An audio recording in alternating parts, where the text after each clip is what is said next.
एके दिवशी एक ओळखीचा माणूस एका शेतकऱ्याला त्याच्या घरी भेटायला आला. त्यावेळी तो घरी नव्हता.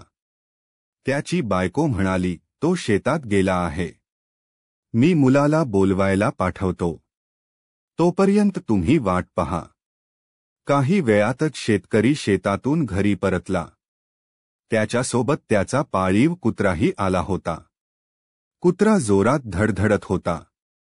त्याची अवस्था पाहून त्याला भेटायला आलेल्या व्यक्तीने शेतकऱ्याला विचारले, तुझे शेत फार दूर आहे का?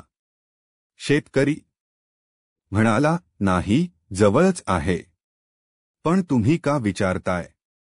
ती व्यक्ती म्हणाली, तू आणि तुझा कुत्रा दोघेही एकत्र आल्याचे पाहून मला आश्चर्य वाटले, पण कुत्रा वाईट रीतीने धडधडत असताना तुझ्या चेहऱ्यावर थोडाही थकवा नाही.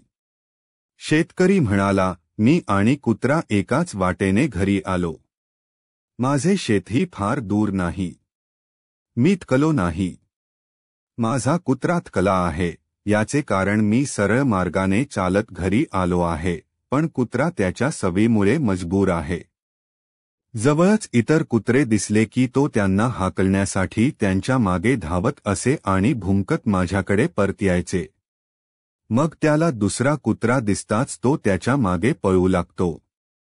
त्याच्या सवयीप्रमाणे हा क्रम संपूर्ण मार्गात सुरूच असतो. त्यामुळे तो थकला आहे. बारकाईने पाहिले तर आजच्या मानवाचीही हीच अवस्था आहे.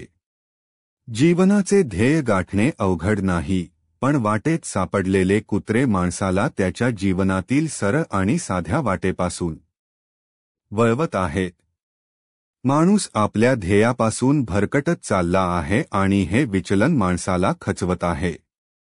ध्येय गाठण्यात हा सर्वात मोठा अडथळा आहे. वाटेत भेटणाऱ्या कुत्र्यांमुळे तुमची ऊर्जा वाया जाते. या कुत्र्यांना भुंकू द्या आणि तुमचे ध्येय साध्य करण्यासाठी सरळ वाटचाल करत राहा, मग एक दिवस तुम्ही तुमच्या गंतव्यस्थानी पोहोचाल. पण जर तुम्ही त्यांच्या फंदात पडलात तर तुम्ही खचून जाल. आता तुम्ही विचार करा की शेतकऱ्यासारखा सरळ मार्ग चालायचा की कुत्र्यासारखा. मित्रांनो, व्हिडिओ आवडल्यास लाईक करा आणि कृपया आमच्या चॅनेलला सबस्क्राईब करा. धन्यवाद.